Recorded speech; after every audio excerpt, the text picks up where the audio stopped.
गुणराव sir, त्याचबरोबर या हौगी स्वामी महाविद्यालयातील मुलुक मैदानी तो म्हणून ज्यांना ओळखलं जातं ते आमचे मित्र डॉक्टर अमित गवठाळे सर आणि या सभागृहामध्ये बसलेले डॉक्टर गोरे सर इंग्रजीचे विभाग प्रमुख, डॉक्टर बिराजदार सर, डॉक्टर मुळे मॅडम, डॉक्टर दुर्गावकर मॅडम, त्याचबरोबर देवणीच्या पंडित दीनदयाळ महाविद्यालयाचे माजी प्रभारी प्राचार्य दामवाले सर, बंडे सर, ज्यांनी हा सुरेख अशा प्रकारचा कार्यक्रम या ठिकाणी घडवून आणला ते आमचे मित्र मराठी विभागातील सहयोगी प्राध्यापक डॉक्टर बी तंगाराम सर आणि ज्यांनी या निमित्तानं सुंदर अशा प्रकारची भाष्य, सुंदर अशा प्रकारची मराठी भाषेच्या संदर्भात ज्या ज्या विद्यार्थ्यांना आपली मनोगत व्यक्त केली ते हौगी स्वामी महाविद्यालयाच्या मराठी विभागातील सर्व विद्यार्थी बंधू आणि भगिनी, आज आपण कुसुमाग्रजांच्या मराठी राजभाषा दिनाचा औचित्य साधून आज या ठिकाणी प्रकाशन सोहळा आयोजित केलेला आहे. आपल्याला माहीत आहे मराठी भाषा या हजारो वर्षापासून बोलली जाते या महाराष्ट्रात आणि या महाराष्ट्रामध्ये. मागच्या वर्षी 3 ऑक्टोबर 2024ला मराठीला राजभाषेचा दर्जा केंद्र सरकारच्या गृह मंत्रालयाच्या वतीनं मिळाला. आपण पेढे वाटले, आनंद व्यक्त केला, कारण ही भाषा आजची नाही तर हिला 2,500-3,000 वर्षाचा जुना अत्यंत प्राचीन अशा प्रकारचा इतिहास या ठिकाणी आहे. आणि मग ही मराठी भाषा सातत्यानं राजभाषा व्हावी अशा प्रकारची भूमिका घेऊन आपण महाराष्ट्रातले मराठी सैनिक बांधत होतो सरकारी दरबारी. कुसुमाग्रज म्हणायची मराठी भाषा राजभाषा होण्यासाठी दरवर्षी आम्हाला शासनाच्या दारात कटोरा घेऊन उभं राहावं लागतं. आणि मग एकदाच ठरलं आणि मराठीला राजभाषेचा दर्जा प्राप्त झाला. मित्रांनो, आज मराठी विभागानं सुंदर अशा प्रकारचा कार्यक्रम या ठिकाणी आयोजित केलेला आहे. मराठी कुसुमाग्रजांच्या जन्मदिनाचं औचित्य साधून आपल्याला मराठीचा हा कार्यक्रम तर आपण विभागाच्या वतीनं घेतला, पण हौगी स्वामी महाविद्यालयाच्या पदव्युत्तर मराठी विभागातील आमचे मित्र मराठी साहित्याचे अभ्यासक, लेखक, विचारवंत, समीक्षक, संशोधक कितीतरी अंगाला त्यांच्या पैलूंविषयी व्यक्तिमत्वाच्या बोलावं लागतं. ते डॉक्टर सुशील प्रकाश चिमोरे यांच्या आम्ही सारे जातीयवादी या पुस्तकाचं प्रकाशन माझ्या हस्ते या ठिकाणी ठेवलं. अनेक विचारवंत या ठिकाणी बोललेले आहेत, अभ्यासक बोललेले. कोटाळे सर अर्थशास्त्राचे, आमच्या मराठीमध्ये गंगाधर गाडगेळ अर्थशास्त्राचे प्राध्यापक म्हणून गेले, पण मराठीमध्ये सुंदर अशा प्रकारची समीक्षा, सुंदर अशा प्रकारचं साहित्य गंगाधर गाडगेळांनी दिलं. पलीकडे बसलेले दत्तारी गुणराव सर आहे, त्यांना आम्ही भाजप बोळे म्हणतो या भागातले. भाजप बोळ्याने राघव जिंतीचे, मारा फुल्यांचे, ओळखुणी शत्रू जोडले अशा प्रकारचा महात्मा फुल्यांचा विचार ज्या भाजप बोळ्याने या महाराष्ट्राला सांगितला, ज्योतिबा फुले समजून सांगितला, तेव्हा साहित्य वाचण्यासाठी, साहित्य समजून घेण्यासाठी फक्त मराठीचाच प्राध्यापक लागतो त्या विषयाचा असं काही नाही. इंग्रजीचा माणूस मराठीमध्ये विचार करतो, मराठीचा माणूस हिंदीमध्ये विचार करतो. आज मला आठवण होती डॉक्टर भंडारे सरांची. मी अगोदर त्यांच्या अगोदर नोकरीला लागलो, ते माझ्या नंतर लागले. आम्ही कोल्हापूरच्या शिवाजी विद्यापीठाचे विद्यार्थी. मी त्या ठिकाणी MA केलं, MPhil केलं, PhD केलं आणि ते माझ्याकडे आलेले होते. त्यांचे गुरुवर्य डॉक्टर चव्हाण आमच्या भागातले पारिवाडीचे, परांडा तालुक्यातले. आणि मग आमची गट्टी जोडली, एकत्र राहिलो. आज ते केंद्रीय विद्यापीठात, भारतामध्ये 45 केंद्रीय विद्यापीठ आहेत. आज गुलबर्ग यासारख्या नामवंत विद्यापीठामध्ये ते प्रोफेसर म्हणून जॉईन झालेले. ही अभिमानाची गोष्ट आहे आपल्यासारख्या. आणि म्हणून असे अनेक हे या महाविद्यालयात. तेव्हा चिमोरे सरांची एवढी पुस्तकं आहेत, तंगावार सरांची पुस्तकं आहेत, सर्वांची पुस्तकं प्रकाशित आहेत. तेव्हा पुस्तकं किती लिहितो याच्यापेक्षा आपली समज महत्वाची आहे, वैचारिक समज. आणि या दृष्टिकोनातून डॉक्टर चिमोरे सरांनी जी जी पुस्तकं लिहिली ती चळवळीला आश्वासक आणि नवभान देणारी अशा प्रकारची पुस्तकं आहेत, त्यांची ग्रंथ. मित्रांनो, आम्ही सारे जातीयवादी हे जर शीर्षक पाहिलं तर या देशातली जात जाणार आहे की नाही? जी जात नाही ती जात हे आमच्या भारतीय समाज व्यवस्थेचं विवच्छेदक लक्षण आहे. आणि म्हणून आमच्या डोक्यातून जात कधी जाणार आहे? प्राध्यापक प्रेम माटे पुण्याच्या फर्ग्युसनला प्राध्यापक होते. त्यांनी जातीच्या हरळीचं मूळ नावाचा निबंध लिहिला आणि त्याच्यावर फार मोठी व्यापक प्रमाणामध्ये चर्चा झाली की जात नावाचा घटक आपल्या डोक्यातून कधी जाईल. जात नावाची ही जी हरळीचं मूळ आहे ते आपल्या डोक्यातून नष्ट कधी होईल. आम्ही एवढे शिकलो, सवरलो, आम्ही प्राध्यापक झालो, अनेक क्षेत्रामध्ये काम करतो, पण आमच्या डोक्यातली जात जात नाही. जी जात नाही ती जात, असं या भारतीय समाज व्यवस्थेचं विवच्छेदक लक्षण आहे. विवच्छेदक म्हणजे योगायोगाच्या पातळीवर मांडलेले. मित्राची दोन माणसाची भेट झाली तर आम्ही जातीचा लगेच अण्णावापासून विचार करतो. हे असं का? या देशामध्ये जातीचं निर्मूलन व्हावं म्हणून भगवान गौतम बुद्धांच्या पासून, बृहस्पती चार्वाकांच्या पासून अनेकांनी विचार केला. कबीरांच्या पर्यंत आलो. जाती न पूछो साधू की, पूछो उनका ज्ञान, तलवार की किंमत मत कीजिए, बडा रहने दो ज्ञान. ते कबीराला 14व्या शतकात सांगत होता. हा महाराष्ट्र समाज सुधारकांचा आहे, हा महाराष्ट्र साधू संतांचा आहे. आणि अशा पुरोगामी महाराष्ट्रामध्ये जर आमच्या डोक्यातून जातच जात नसेल, अनेकांनी जातीच्या निर्मूलनाचे या ठिकाणी प्रयोग केले. अहो, परवा 2013 मध्ये नरेंद्र दाभोळकरांना पुण्याच्या पुलावरती गोळ्या घालून मारले का? तुमचाही दाभोळकर करू अशा प्रकारच्या आजही धमक्या या महाराष्ट्राच्या आणि या देशाच्या कानाकोपऱ्यात मिळतात. त्याचं कारण आहे आमच्या डोक्यातून जात जात. तेव्हा महात्मा कबीराने निर्मूलन केलं, महात्मा बसवेश्वरांनी निर्मूलन केलं. त्यामुळं आम्हाला महात्मा बसवेश्वर आम्ही वाचतो पण आचरणात आणतो का? कबीराला आचरणात आणतो का? गौतम बुद्धाला आचरणात आणतो का? चार्वाकानं या देशामध्ये पहिल्यांदा 4,500-5,000 हजार वर्षापूर्वी धर्माची चिकित्सा केली. या देशामध्ये धर्माची चिकित्सा करणारी दोनच माणसं होऊन गेली. महात्मा चक्रधर स्वामींनी तर स्वतःचं बलिदान दिलं.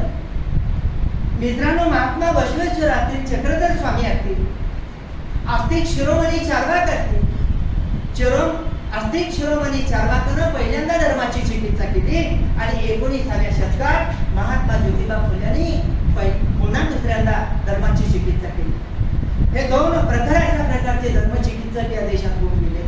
तरी सुद्धा आमच्या डोक्यातून जात गेली तर ख्रिस्ती मोहम्मद मांग ब्राह्मणाशी धरावे पोटाशी बंधू परी, सर्व ब्राह्मण ती एकच आहा, त्यामध्ये आहा आम्ही सर्व. हा आकर्त्या फुल्याने 19व्या शतकात या महाराष्ट्राला या देशाला समजून सांगितला. ख्रिश्चन असेल, ब्राह्मण असेल, पुढे आणखी मोहम्मदी असेल, मांग असेल, महार असेल, चांबार असेल, ही सर्व या देशाची भावंड आहे आणि त्याच्यामध्ये आपण आहोत अशा प्रकारचा विचार महात्मा फुल्यांच्या पर्यंत सांगितला गेला. राजर्षी शाहू महाराज, महात्मा फुले, डॉक्टर बाबासाहेब आंबेडकर या सर्वांनी सर्व मानव पुरुषांना पुढे ठेवून जात निर्मूलनाचं काम या देशामध्ये केलं. परंतु तरी सुद्धा आमच्या डोक्यातून जात गेली नाही. बाबासाहेब तर नेहमी म्हणायचे, तुम्हाला तर चातुर्वर्ण्य व्यवस्था, मी तर पंचमवर्णाचा आहे, नवकुसाच्या बाहेर राहतो, मला तर वर्ण देखील नाही. मित्रांनो, याच्यावरून आपल्या लक्षात असं येतं की या देशातून जातीचं निर्मूलन झालं नाही. शिकल्या जवळलेल्या माणसानं या देशामध्ये मोठ्या प्रमाणात जातीवाद निर्माण केला. जात हा घटक पुढे ठेवूनच त्यांनी आपल्या जीवनाची वाटचाल केली. मला असं वाटतं डॉक्टर चिमुरे या साऱ्या पार्श्वभूमीतून, या साऱ्या पार्श्वभूमीवर चिंतन करत होते की आम्ही शिकलो सवरलो, आम्ही मोठे झालो, प्राध्यापक झालो, लेखक झालो, विचारवंत झालो, तरी सुद्धा आमच्या डोक्यातून जात का गेली नाही.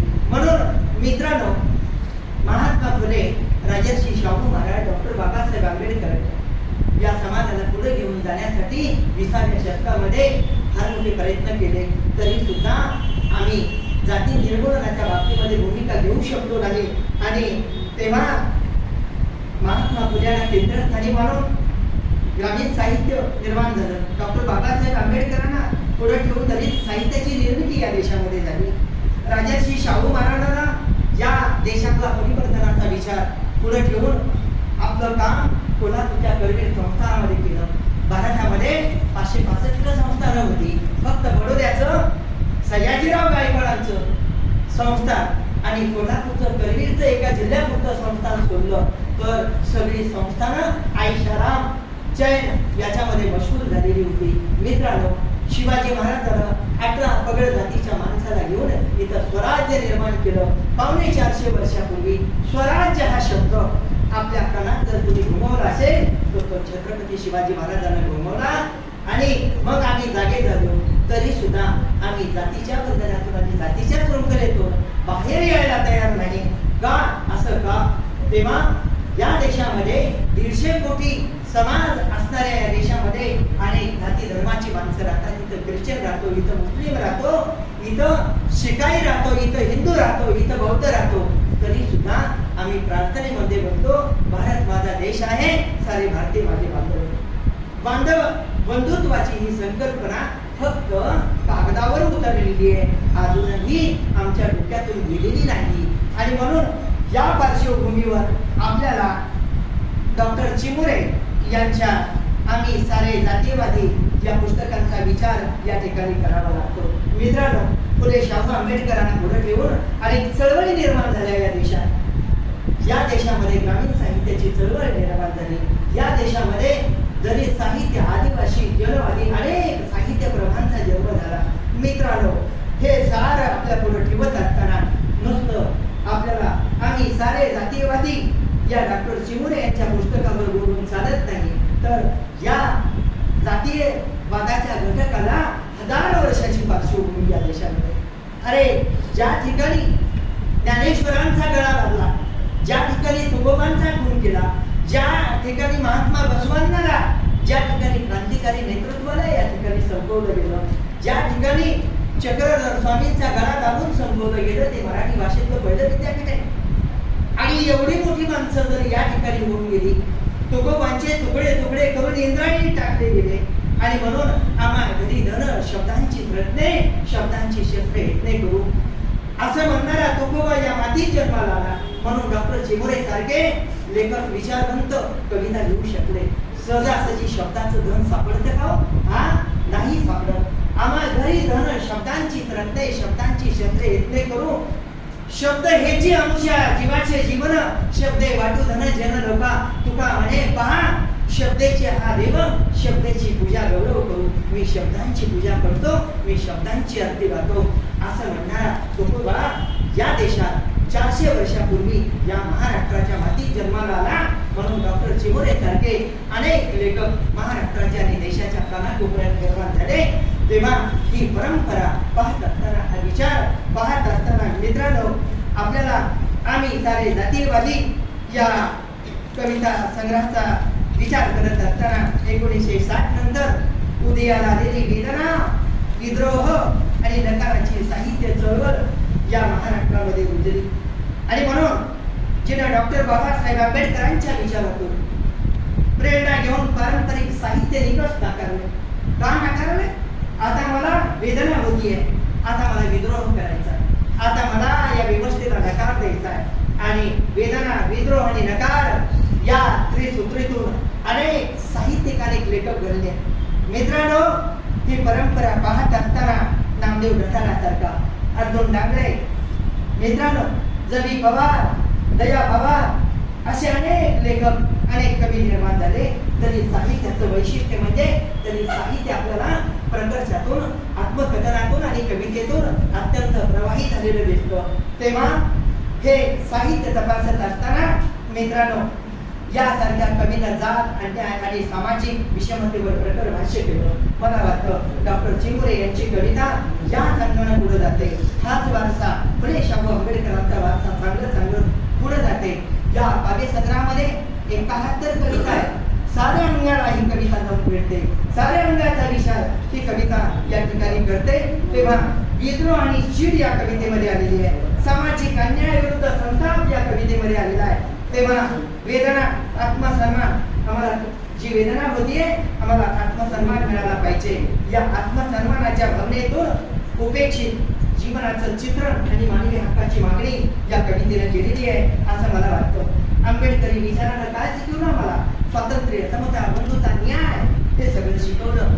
आम्ही म्हणतो फ्रेंच राज्यक्रांतीतून डॉक्टर बाबासाहेब आंबेडकरांनी स्वातंत्र्य, समता, बंधुता, न्याय मूल्य अशा प्रकारचा विचार भारतीय राज्यघटनेमध्ये अनुसूचित केलेला आहे. ते काही खरं नाही मित्रांनो. फ्रेंच राज्यक्रांती झाली असेल, अनेक राज्यक्रांत्या या देशामध्ये झाल्या, परंतु इथं बुद्ध होऊन गेला, इथं चार्वाक होऊन गेला, इथं कबीर होऊन गेला, इथं महात्मा बसवांना होऊन गेले, इथं चक्रधर स्वामी होऊन गेले आणि त्याला विसरणार का? या महामानवानं आपला जीव दिला, आपला प्राण दिला या समाजाच्या निकोप अशा उभारणीसाठी. तरी सुद्धा आमच्या देशात एवढे मोठे महामानव होऊन गेले की ज्यांनी समाजाला उभं करण्यासाठी, जात निर्मूलन करण्यासाठी, बंधुभावाचा विचार मांडण्यासाठी, न्यायाची अपेक्षा करण्यासाठी ज्यांनी एक विचार मांडला त्या मार्गाने आम्हाला पुढे जायचंय. आणि म्हणून मला वाटतं डॉक्टर चिमुरे सरांची कविता त्या अंगाने पुढे विकसित होत गेलेली आहे. तेव्हा आपल्याला या कविता संग्रहाचा विचार करत असताना, फुले शाहू आंबेडकराला समोर ठेवून विचार करत असताना मित्रांनो आपण एक कार्यकर्ता म्हणून समाज हितासाठी, प्रश्न सोडून घेण्यासाठी कोणाशीही तडजोड करत नसतो. कार्यकर्ता चळवळीतला कसा असतो? प्रामाणिक असतो. आणि म्हणून प्रामाणिक अशा कार्यकर्त्याची भ्रमनिराशा कशी होते हे डॉक्टर चिमुरे सर या ठिकाणी मानतात. विकार पक्षाचे पुढारी आपले बेकार कार्यकर्ते लाचार शिकवले. आम्ही लाचार का झालो? आम्ही पैशाच्या पाठीमागे लागलो, धन संपत्तीच्या पाठीमागे लागलो, विचार नावाची संकल्पना आम्ही सोडून दिली. आणि म्हणून लाचार अशा प्रकारचा शब्द कवी या ठिकाणी वापरतो. तेव्हा कुणाचे पक्ष, कुणाचे उमेदवार, त्यासाठी वेळ कशासाठी कुणाचे जोडे उचलायचे, कशासाठी कुणाच्या भाकरी भाजायच्या हे जर आम्हाला कळत नसेल, आम्ही आमचा फुले शाहू आंबेडकरांचा मूलभूत विचार जर कुणाच्या गावलीला बांधून राजकारण करत असो तर ते आम्हाला पटणार नाही. आणि म्हणून आधी की निवडणूक पाया हे पडतात, सरड्याची ही जात नंतर रंग बदलतात. ही समाज व्यवस्था सरड्याप्रमाणे आहे. ही समाज व्यवस्था जातीच्या आणि धर्माच्या वेगवेगळ्या तुकड्यांमध्ये विभागलेली आहे. हा समाज एकसंध कधी होईल? फुले शाहू आंबेडकरांचा विचार प्रमाण कधी बनेल? आणि जर जोपर्यंत मानणार नाही तोपर्यंत हा समाज सरड्याप्रमाणे रंग बदलत राहील. अशा प्रकारची भूमिका घेऊन डॉक्टर चिमुरे आपल्या कवितेमध्ये एका विचाराला प्रवाही करण्याचं काम या ठिकाणी करतात. मित्रांनो, दलित कवितेनं मराठी कवितेचा परीघ विस्तीर्ण केला. नव्या पिढीच्या नदीला महापूर यावा तशा या कविता लिहित राहिल्यामुळं आज वैश्विक पातळीवर दलित कवितेची आश्वासक अशा प्रकारची भूमिका निर्माण झाली. आणि म्हणून आपल्याला आश्वासक अशा प्रकारची भूमिका या ठिकाणी निर्माण करायची आहे. तेव्हा नामदेव ढसाळ, राजा ढाले, जमी भबाल, त्र्यंबक सपकाळे, अर्जुन डांगरे ज्या मार्गानं आपला विचार मांडत होते, डॉक्टर चिमुरे यांची कविता त्या मार्गानं पुढे जाणारी आहे असं मला वाटतं. तेव्हा या कवितेची विध या परंपरेतून त्यांच्या कवितेमध्ये उतरलेली आहे. तेव्हा मित्रांनो, उपेक्षिताचं जगणं, तीन दलितांचं जगणं अशा साऱ्या अंगानं ही कविता विचार करते. या कवितेमध्ये, या कवितेवर संत साहित्याचा प्रभाव आहे, फुले शाहू आंबेडकरांचा प्रभाव आहे, आधुनिक कवितेचा प्रभाव आहे. मित्रांनो, कुसुमाग्रजांची कविता आपल्याला माहित आहे. काळ सगळे गळ्यातील तुझे तंतण्याचे हात, क्षितिजाच्या पलीकडे उभे दिवसाचे दूत. मित्रांनो, अशाच प्रकारची कविता लिहिण्याचं काम शिमोरे यांनी या कविता संग्रहामध्ये केलेलं दिसतं. मित्रांनो, हे सारं त्यांच्यावर मंगेश पाडगावकरांचा प्रभाव आहे, त्यांच्यावर नारायण सुर्यांचा प्रभाव आहे.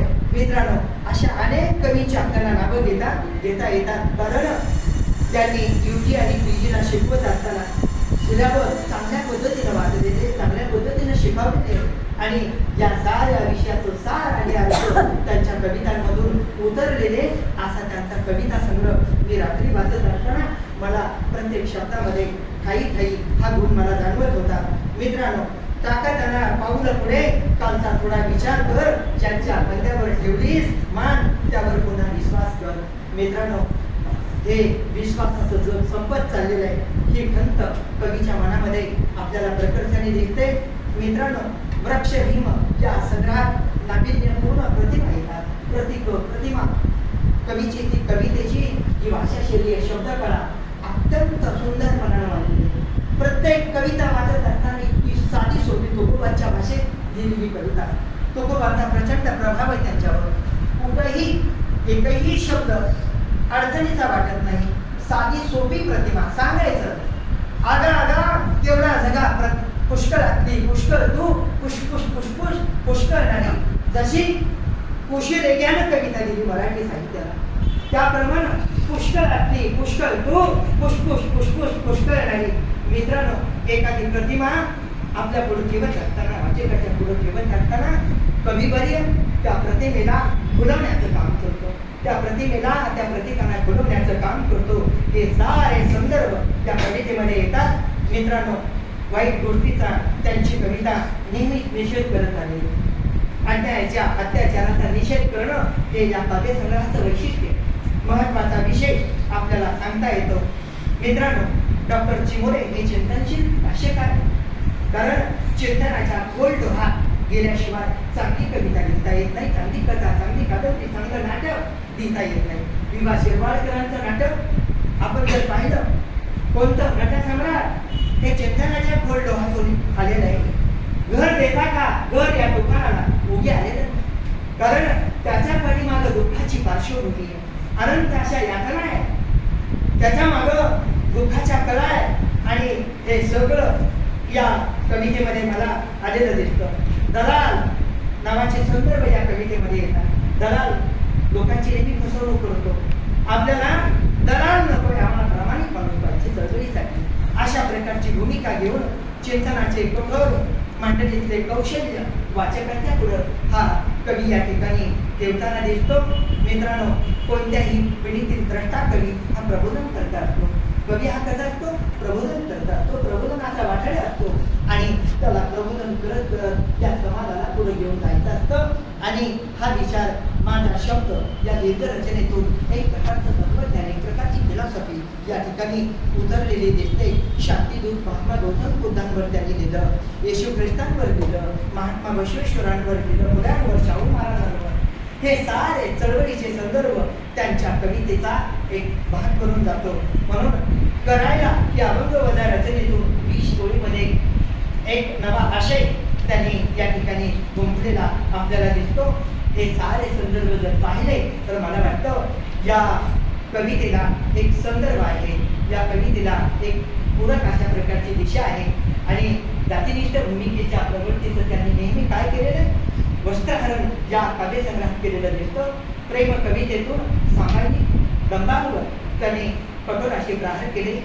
मित्रांनो, स्त्रियांचं म्हणणं अधिक चांगल्या पद्धतीनं त्यांनी या काव्यसंग्रहात चित्रित केलं. मुलीची विवाहपूर्व आणि नंतरची वास्तवादी अशा प्रकारची भूमिका अवयना त्यांच्या मनाचं मानसिक अशा प्रकारचं चित्रण या कवितेमध्ये पानोपानी दिसतं. आत्मशोधात्मक तटस्थ अशा प्रकारची भूमिका आणि प्रकट मांडणी त्यांनी या ठिकाणी केलेली आहे. मित्रांनो, क्रांतीवीर लहुजी साळवे असतील, मुक्ता साळवे असतील, हे तर महात्मा फुल्यांचे पटशिष्य होते. मित्रांनो, लहुजी साळवे हे अंगरक्षक होते ज्योतिबा फुल्यांची. मुक्ता साळवे नावाची 4थीच्या वर्गातली विद्यार्थिनी आमच्या मानामांगांच्या दुःखाविषयीचा निबंध लिहिते. आणि या देशातले सामाजिक प्रश्न 4थीची मुलगी ही आमच्या मानवांगाच्या दुःखाविषयीचा निबंध लिहून एक मैलाचा अशा प्रकारचा दगड ठरावा अशा प्रकारचा निबंध मराठी साहित्याला देते. हिची जाणीव सुद्धा या कवीनं या ठिकाणी करून दिलेली आहे. भारतीय लोकशाही कोणत्या दिशेनं चाललेली आहे, राजकारण कुठल्या दिशेनं चाललंय, हा समाज कोणत्या दिशेनं चाललाय, आम्ही महामानवाला आम्ही महापुरुषांना विसरलो की काय, अशा प्रकारची भावना पानोपानी शब्दातून त्यांच्या कवितेमध्ये उलगडताना दिसते. बाकडे ग्रामीण लोक त्यांच्या गरजा, व्यवहाराच्या पद्धती, विचार करण्याच्या पद्धती, समतावादी दृष्टिकोन या साऱ्यांचा विचार त्यांनी आपल्या कवितेतून केलेला आहे. एक आदर्श अशा समाजाची निर्मिती व्हावी असा कवीचा आशावाद या ठिकाणी आपल्याला दिसतो. महाराष्ट्रातलं राजकारण, देशातलं राजकारण कोणत्या थराला चाललंय, पक्ष नेतृत्व काय करतंय, या साऱ्या भूमिका घेऊन डॉक्टर चिमोरे यांची कविता या संग्रहामध्ये शब्दबद्ध झालेली आहे असं मला वाटतं. तेव्हा मित्रांनो, ते सारे सांगत असताना आम्ही सारे जातीयवादी का झालो, आमच्या डोक्यातली जात का जात नाही, केले पाहिजे लग्न जातीच्या मुलीशी, जावईही पाहिजे जातीचा. अरे एवढे आम्ही करंटे का झालो, एवढे आम्ही आत्मसंतुष्ट का झालो. या देशाला स्वातंत्र्य मिळून 78 वर्षे झाली, तरी सुद्धा आम्हाला स्वातंत्र्याचा अर्थ कळला नाही, आम्हाला समता नीट समजले नाही, आम्हाला न्यायाची भूमिका घेऊन नीट जगता येत नाही. आणि म्हणून पावलोपावली जातीवाद होतोय, पावलोपावली विषमतावादी वातावरण या महाराष्ट्राच्या आणि या देशाच्या कानाकोपऱ्यात निर्माण होत आहे. अशा प्रकारची खंत कवी या ठिकाणी व्यक्त करतोय. केले पाहिजे लग्न. महात्मा बसवांना 12व्या शतकात हरळे आणि ककैया नावाच्या मुलाचं चांबराच्याने एका ब्राह्मणाच्या मुलीचं लग्न त्या काळामध्ये लावून दिलं. मित्रांनो, केवढा मोठा प्रयोग होता, ही केवढी मोठी एक्सपेरिमेंट होती, तरी सुद्धा आमच्या लक्षात ही गोष्ट काय येत नाही. केले पाहिजे लग्न जातीच्या मुलीशी, जावईही पाहिजे जातीचा. आणि जातीच्या पलीकडे का जात नाही, हीच खंत कवी म्हणाला या ठिकाणी पदोपदी जाणवते. घरा शेजारी पाहिजे जातीचेच घर, शेताच्या कडेला शेजारीही पाहिजे जातीचा. मित्रांनो, शेत कसं मिळेल, प्लॉट कसं मिळेल, जातीच्याच माणसाचं. असा अनेक पद्धतीनं सूक्ष्म बारकाव्यासह तपशिलासह कवी या ठिकाणी विचार करतो. जातीचा पाहिजे गावचा सरपंच देखील. मित्रांनो, गावचा सरपंच आज बाबासाहेब आंबेडकरांनी जे राज्यघटना या देशाला दिली, संविधान दिलं, महात्मा फुलेंनी अनुभव स्वतः लक्षून सांगतो खरे निक्षून, घ्याव्या संख्या प्रमाण द्यावी कामे नेमून, जातीच्या प्रमाणात संख्या मोजून घ्याव्या, त्याला आरक्षण द्यावं, अशा प्रकारचा विचार महात्मा फुलेंनी 19व्या शतकात मांडला.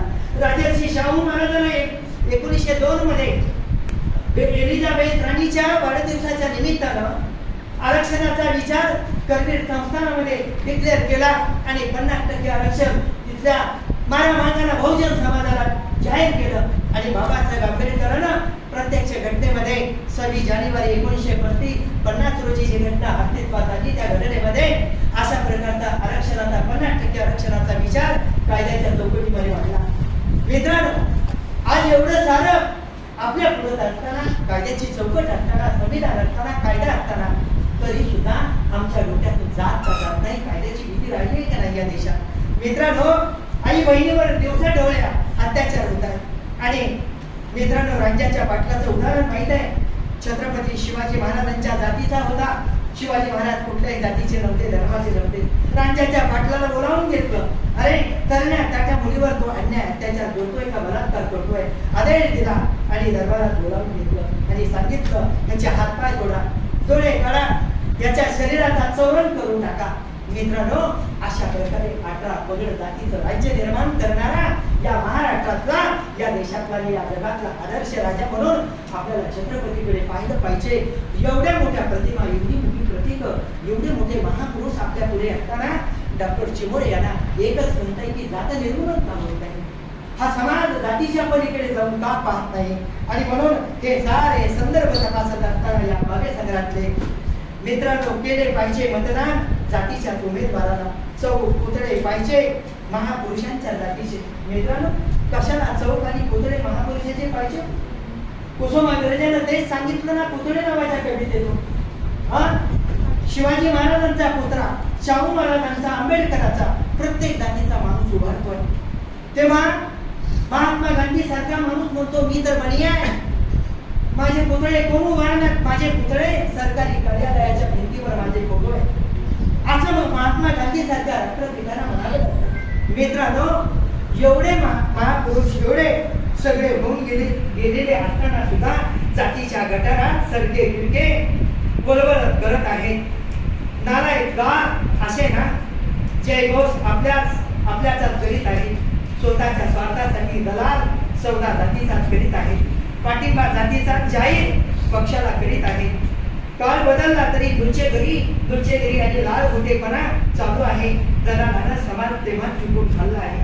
मित्रांनो, हे सारी प्रतिक्रिया, साऱ्या प्रतिमा, सारे शब्द, या साऱ्या शब्दकळा जर आपण पाहिल्या तर मित्रांनो, त्यांच्या प्रातिनिधिक स्वरूपातल्या काही कविता या ठिकाणी वाचून दाखवत असताना मित्रांनो, काही प्रत्येक शब्दामध्ये त्यांच्या जातं निर्मूलन व्हावं अशा प्रकारचा विचार या ठिकाणी अनुष्ठित झालेला आहे. या शब्दामध्ये तो विचार या ठिकाणी प्रकट झालेला आहे असं मला वाटतं. कारण भारतीय समाजातला सर्वात मोठा शत्रू कोण असेल तर जात आहे.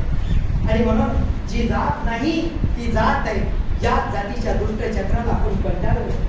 हजारो वर्षांपासून असंख्य संत सुधारक महात्मे या देशामध्ये होऊन सुद्धा हा संघर्ष जातीचा का संपला नाही अशा प्रकारची खंत कवी मनाला लागून राहिलेली आहे. आणि म्हणून या देशामध्ये सर्वात श्रेष्ठ काय असेल तर माणूस आहे. आणि माणसाच्या भोवती हा मूल्य विचार हा अवतीभोवती उजळत राहिला पाहिजे. अवतीभोवती तो विचार रेंगाळत राहिला पाहिजे. तरी सुद्धा हा विचार माणूस नावाच्या प्रवृत्तीभोवती न राहता जातीच्या प्रवृत्तीभोवती घोटाळत राहतो.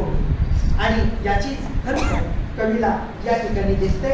आणि साऱ्या विषयाला, समाजातल्या बारीक बारीक विषयाला, छोट्या छोट्या विषयाला डॉक्टर चिमुरे सरांनी या ठिकाणी वाचा फोडण्याचं काम या ठिकाणी केलेलं आहे. मला असं वाटतं फुले शाहू आंबेडकरांच्या विचाराला प्रमाण म्हणून आम्ही सारे जातीयवादी आणि जात निर्मूलनासाठी पुढच्या काळात प्रयत्न करावे अशा प्रकारची भूमिका या ठिकाणी त्यांनी मांडलेली आहे. तेव्हा आज कविवर्य कुसुमाग्रज हे मराठी भाषेचं विद्यापीठ आहे. चक्रधर स्वामींनी 12व्या शतकात मराठी भाषेचं विद्यापीठ या देशामध्ये उभं केलं. विद्यापीठ जर हे चक्रधर स्वामींनी उभं केलं नसतं तर मला वाटतं 3 ऑक्टोबर 2024ला केंद्र सरकारनं मराठी भाषेला राजभाषेचा दर्जा दिला असता की नाही असं मला वाटतं. तेव्हा कविवर्य कुसुमाग्रज हे ज्ञानपीठ पुरस्काराला प्राप्त अशा प्रकारचे मराठीतले दुसरे लेखक आहेत.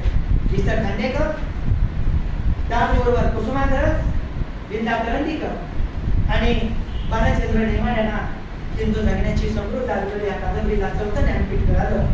ज्या परंपरेमध्ये आपल्याला साहित्याची निर्मिती करून, साहित्य समृद्ध करून मराठीला वैश्विक पातळीवर पोहोचवायचंय. कारण ज्ञानेश्वरानं 18 अध्याय दिले, गीतेवर भाष्य केलं आणि शेवटी पसायदानामध्ये त्यांनी सांगितलं हे विश्वची माझी घर 80 मती जयाची गिर किंबहुना चराचर अपल झाला.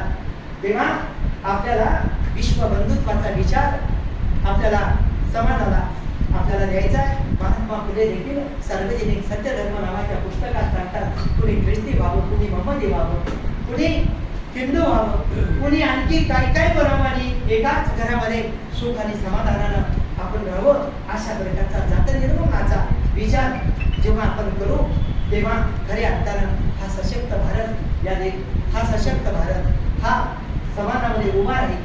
आणि आपण 2047ला मोदी साहेबांचं स्वप्न आहे की आम्ही विकसित भारत @2047 ही त्यांची जी संकल्पना आहे ती सत्यात उतरेल. तेव्हा आपण सारे भाऊ हो, आपण सारे बहिणी हो. तेव्हा मला वाटतं डॉक्टर सुशील प्रकाश चिमुरे यांनी आम्ही सारे जातीयवादी हा काव्यसंग्रह मराठी साहित्याला दिला याचं खऱ्या अर्थानं सार्थक होईल. माझ्या हस्ते आपण या काव्यसंग्रहाचं प्रकाशन केलं त्याबद्दल मी महाविद्यालयाचं या संयोजकाचं मनापासून आभार मानतो. आणि या काव्यसंग्रहाचं प्रकाशन झालं अशा प्रकारची जाहीर करतो.